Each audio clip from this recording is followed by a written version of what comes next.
Hello, welcome back to another quick site review. My name's April. I'm senior creative at Radiant. And today I'm going to be looking at Vinted. So Vinted is probably one of my favorite places to shop. A, from a sustainability aspect of it, but B, because it's cheap. Like, you can find some really good bargains on there. It has become increasingly popular over the years. And every time I use the app, I literally think of how many different ways I could improve the user experience. Now, today I'm not going to be looking at the app, I'm going to be looking at the website. But let's see if it's the same, see if it's any better. Yeah, so let me share my screen.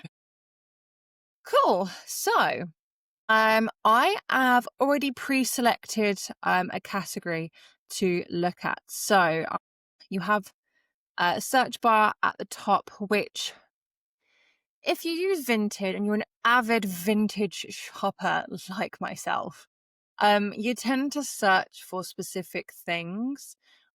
So, for example, if you've seen something that's gone viral on TikTok, i.e., a Zara jacket, and you don't want to pay the full price for it, I typically will come to Vinted and try and find somebody that has like bought it and then sold it if they got the wrong size or whatever.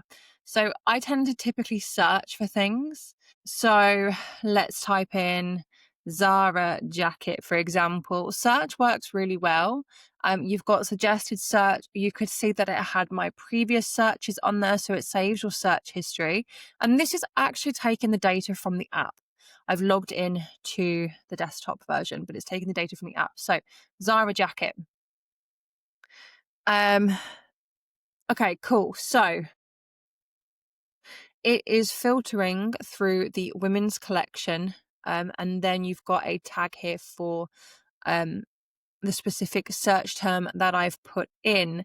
The ads, I think, are how Vinted make their money. I never like ads, but it's kind of like one of those things that you have to just put up with.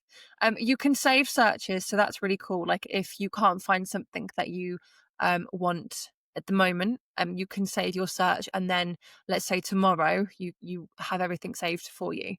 And sometimes it gives you reminders as well. You can also categorize by size. So let's go ahead and do that. Brand, I mean, we've already put that in the title, but you could filter further just in case. Condition, they give a good description as to what sellers should be marking the description of the condition as. Color, and then you can filter by more there. In terms of the UI and UX here, as I said, I like the save search button. I like the fact that they've highlighted which filter options you selected. So the UI here works really well. And I love that you can close each of these off and then you can clear the overall. The UX works really well here in terms of display of the information. If the ad wasn't there, then this would sit a little bit nicer, but it is what it is. Don't know what this is. It's the overarching collection. It's clothing. It looks a bit stupid here. And then, yeah, they just let you know that shipping fees will be added at checkout. It's pretty straightforward with Vinted. So, yeah, we've got product cards. What I love about Vinted is they create, what's the word I'm looking for? They create this like sense of the need to purchase. Apple, for example, when they created the little the red, the little red circle with the number of notifications you have. The reason why that was created is because it kind of creates the subconscious need to look at your notifications. So Apple specifically created that feature to kind of build that dopamine hit of, oh my God, I've got notifications. They've done that similarly in Vinted for like inbox and notifications at the top, but they've also cleverly done it for the liked items. Now, the reason why I think that is clever is because it creates that like instant demand for that product. So I know that 26 people are viewing this, have liked this particular jacket. So the likelihood of that selling quite quickly is quite high. So I like that. They don't display the product title, but they display things. So if you've ever sold on Vinted, it's a little bit like eBay. You put in the information. You can write your own product title, description, and everything else. But what they choose to show is the brand, which I think is better, um, because you do tend to shop by brand. They are targeting shopping habits, which they do really well. They put the size, they put the condition, and then you've obviously got the price as well.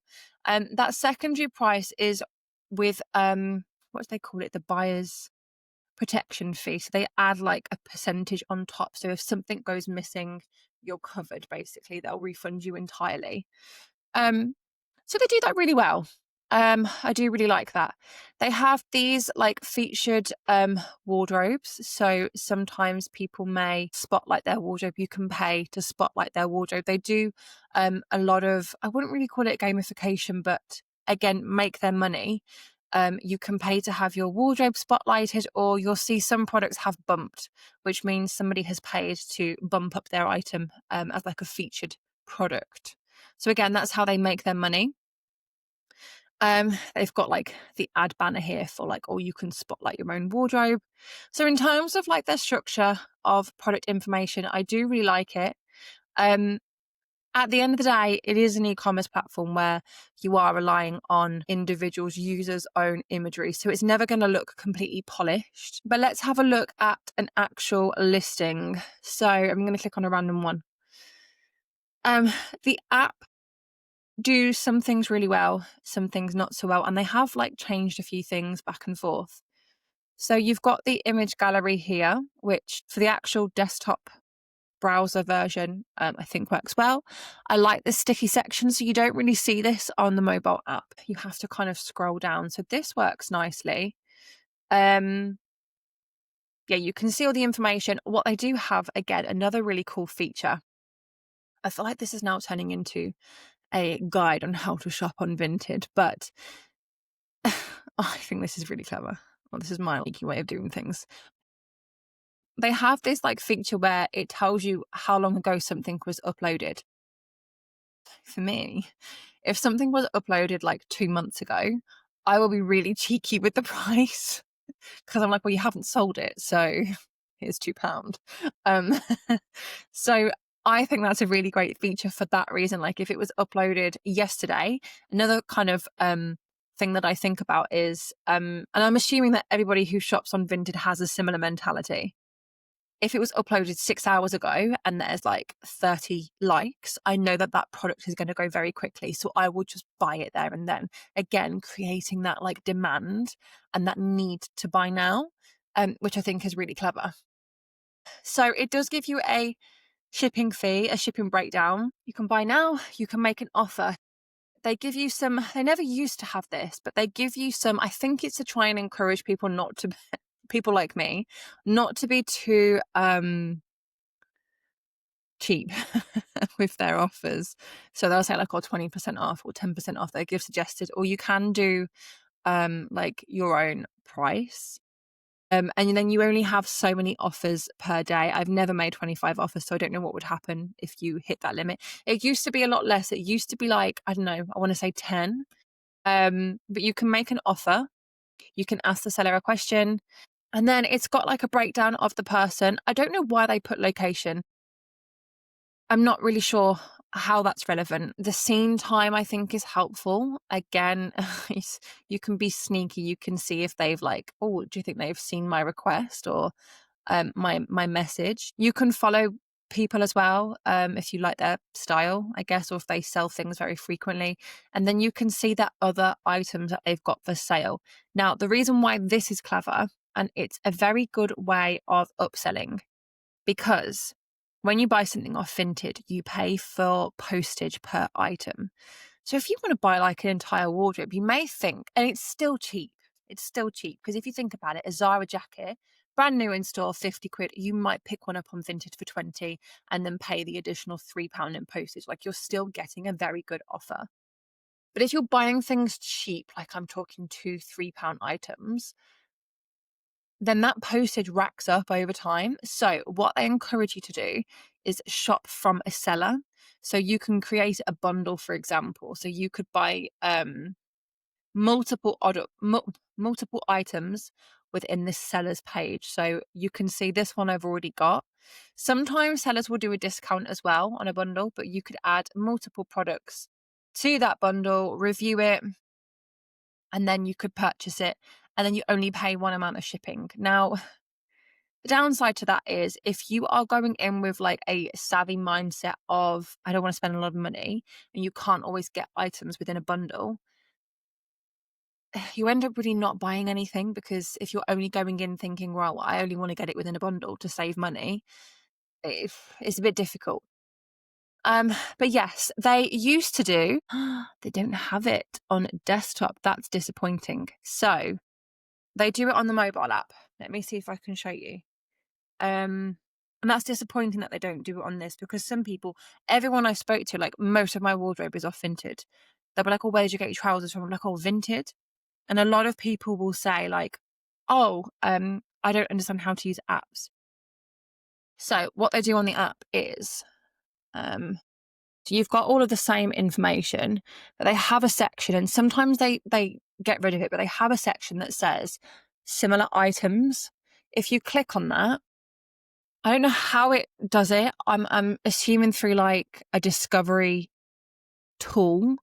It shows you items that are the same, but from different sellers. So if, for example, this item, the condition was poor, I'd be like, oh, I really like it, but I want one in a better condition. You would view similar items to find one in a better condition. And it actually filters by your filter options. So if you've only selected a size medium, it will only show you medium. It won't show you different sizes. I use this to find a cheaper alternative. So yes, they don't have it on the desktop version, which is disappointing actually, because I think that that's probably one of its best features. There might be something within the description that you're not sure on, or the photos. Sometimes things are damaged and sellers will take pictures of it. And yeah, so they don't have that on the desktop version. Everything else is pretty like self-explanatory. Like the menu here, again, I don't tend to use the menu on the mobile app, but the menu's quite nice. You can filter by, granular detail. This works really well. They've recently brought out like you can now add technology and stuff to it. So yeah, the menu works really well. Everything else is pretty like self-explanatory. There is no checkout. It says here fees will be added at checkout. When you come to purchase something, like for example, actually that's really cheap. It's not Zara though, and this as well, it can be quite sneaky. People will add the brand, they put Zara, but it's actually not. They've got it from TikTok Shop. So that's another thing. It's difficult to like rule out. If you're buying something that is designer, let me see if I can show you from a designer perspective. They do like an accreditation thing.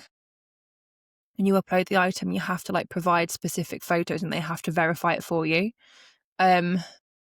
Yeah, so item verification available. So I think that's really helpful, like especially if you're going to spend £550 on a secondhand item, you can pay an additional £10 to have that product verified. So, okay, I'm not going to click on buy now just in case I actually buy it. Let me go back to women's. Let's just see. Let's get this rare beauty. I'm not going to get it, but let's just click on that. So the checkout is basically you're checking out one item. So at the top has my address, but I'm not going to show that. And then you can choose like a pickup point. It's more expensive to ship to home, but Vinted use like different collection points, like the drop boxes and stuff. They're really good. And then you get a breakdown of how much you're spending on there too. One thing that I wish they did, I don't know how it would work. I wish that you could add multiple items to a cart. So let's say I want to check out with a few items. I wish you could add it to the cart with the postage per item, and then you just check out all in one go. But it doesn't do that. I think the mobile app is designed a lot better than browser version. So if you are going to use Vinted, definitely use the mobile app. It is a lot better. But actually, I would say, in comparison to like old models, i.e. eBay, Vintage layout is a lot better. The only thing you don't have is you can't buy like brand new things. This is solely secondhand. I mean, you can buy things brand new, but it's not like from a proper shop. It's just from the average Joe. So overall, um, yeah, the app works better than the desktop version. I think if you are going to use it, definitely use the app. It does work better, but I think this works well.